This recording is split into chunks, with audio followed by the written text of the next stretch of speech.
Today on Let's Wrap. He inspires me. All the trials and tribulations he's been through with his physical health and not letting it affect his mental state. I mean, it's not always been easy, for sure, but he never really let it get to him or bring him down at all. Katie and Anthony's journey in learning about hemophilia started when they fell in love as teens. Their connection led them to be lifelong advocates and embody HPC's wraparound care. Today on Let's Wrap, we're talking with Katie and Anthony Richardson. Thank you so much for joining us today. Thank you for having us. And we do want to mention, Katie, you work for HPC. Tell me a little bit about your current role. Yes, I've been with HPC for the last 3 years. I am currently a regional hemophilia specialist. Well, we want to thank you for joining us, and we're talking with you because I know your family has such a connection to hemophilia. And Anthony, we'll start with you. I know you were diagnosed at birth with hemophilia. Can you tell me a little bit about your journey? I know it's the only life you've known, but what's that journey been like? It's been a long journey. Throughout the way of the journey itself, I feel like I've grown with hemophilia. I've also been able to help others through the journey. Just like me and her, we've learned new things about hemophilia and how to also help others. And you did not have any kind of family history that you know of, or so this probably caught your family by surprise? It was a very big surprise. We went down the line to try to find it through my grandma's side and my dad's side, and we couldn't find any relation to hemophilia at all. I know you're both from Oklahoma. Katie, you said you met when you were teenagers. Yes. How soon into when you met did the conversation about hemophilia? I'm sure you had a lot of questions as a young teen. I will say I was pretty ignorant because I was so young.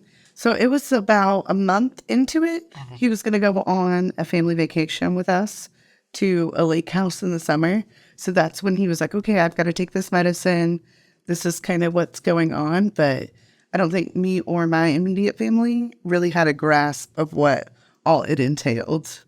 So I'm sure you've learned a tremendous amount. Yes. When he first told you, did you have certain misperceptions or maybe things that someone who doesn't know anything about hemophilia might think? Yes. I remember certain questions like, will I catch it? Well, how did you get it? Well, how long will you have it?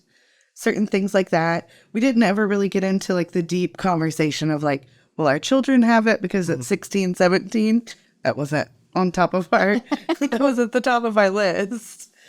But I just remember asking those questions and thinking back now, they sound so silly. But being a teenager, I had no clue what I was getting myself into. As you watched his journey and you've been a part of that, but what in particular sticks out about maybe the way he inspires you or things he's overcome and the way he handles it? I would definitely say that he inspires me. All the trials and tribulations he's been through with his physical health and not letting it affect his mental state. I mean, it's not always been easy, for sure. But he never really let it get to him or bring him down at all. He still has the same personality since we were young. And so let's fast forward to you have a daughter now, Briley. How old is Briley now? Briley is 11. Okay. And explain her situation, because we know more males than females usually have it, but females can be carriers. Or can you tell me a little bit about that? Yes. So we originally were told that Briley was sick. And they actually had her scheduled for a bone marrow extraction to check for leukemia. She kept getting bruises that wouldn't go away. The school was noticing the bruises. They were starting to get involved. We always were told she was going to be a carrier, but we were also always told that she wouldn't have any symptoms. She was just going to be fine until she chose to have kids on her own.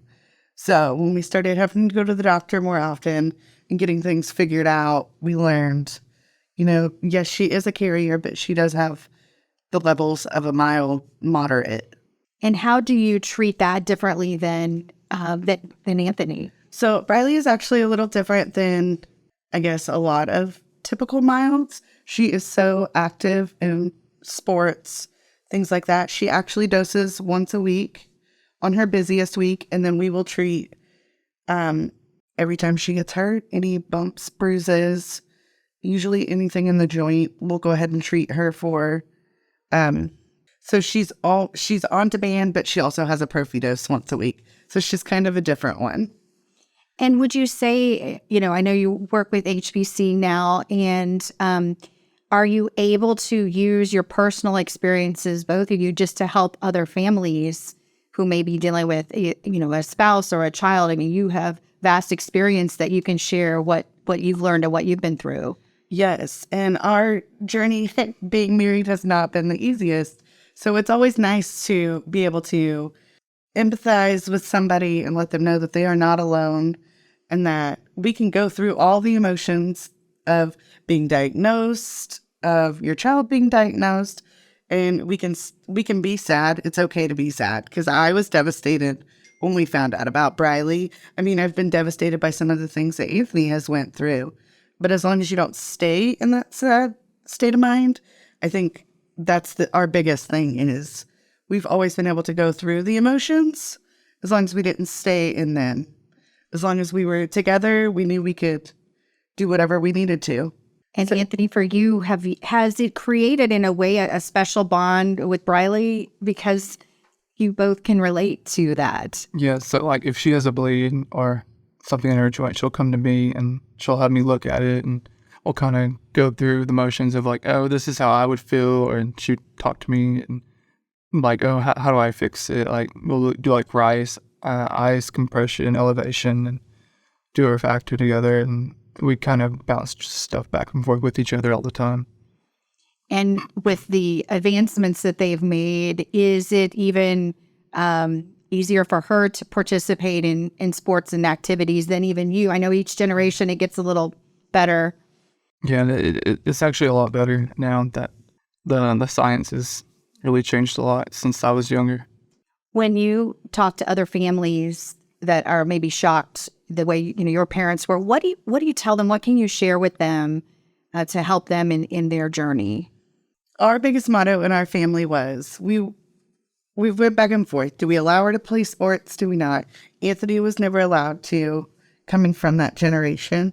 So we always just made it a point to make it Briley's decision. She's the one that lives with it. She's the one that has to deal with the consequences. So it was almost as if you can do this if this is what you truly want, but we want you to be responsible enough to let us know when something is wrong. And if you are to get hurt, you will have to take your medicine. And to her, it's always been worth it. So that's just kind of the motto. We want her to be a kid. We want her to do everything other kids do. We don't want her to be different or people to see her as different. We let her do everything. We just modify it a little bit.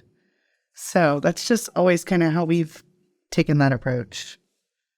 And Anthony, do you think for you, is it easier to maybe let her go do those things or more difficult since you know the risks? I think for me, how I felt was, since I didn't get to do it, I would want her to do it. So that's more, this is a reward there. So you would think he would be the one, don't let her do it. And it's actually the opposite. Yeah. And just being safe and, like you said, practicing and letting her make those decisions. So we've talked some about kids and when they learn to infuse themselves in different episodes. Has she learned yet? And what was that journey like? That's currently what we're working on, because she went so many years where she didn't have to infuse.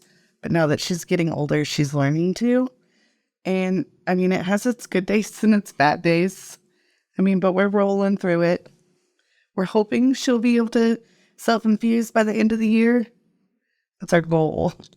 And do you remember when you learned? I was about 7 years old. I learned how to infuse at camp. I was a summer camp for hemophilia kids. And did they have the Big Stick Award then? Yeah. That's we've talked about that. So it was pretty awesome. Can you tell someone who doesn't know what the Big Stick is? Can you explain that? So the Big Stick Award is given to each kid who learns how to stick themselves at camp each year. And then once you learn how, you go through a week and you'll stick yourself. And once you finally get it, you get the Big Stick Award. And once you get that actually at like an annual meeting, and the whole community gets to see you get it in front of everybody. What was that like for you? What does that give a child? Hope, and definitely knowing that you'll be able to take care of yourself in a situation where other people really couldn't do it. Otherwise, you'd have to go to a treatment center to get stuck and have like a nurse to it, or you could just be able to do it yourself. Katie, you've been with HPC for 3 years now.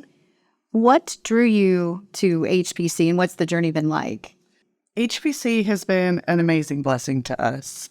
This was already our pharmacy before I chose to work here, but it has just been amazing being able to take our life experiences and everybody else's life experiences that we currently work with and just be able to be a friend, be a voice for some of these patients that don't know what they're doing, that could use it. I mean, at one point in time, we were one of the patients.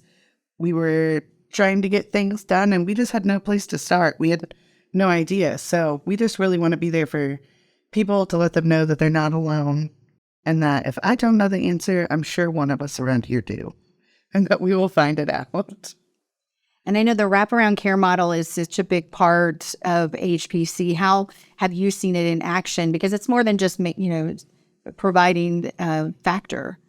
Yes. So we use it as an advocate day to day, just bringing in the whole team approach. Because like I said, if I don't know it, I'm sure somebody around here does, bringing in the nurses, the pharmacy staff, everybody.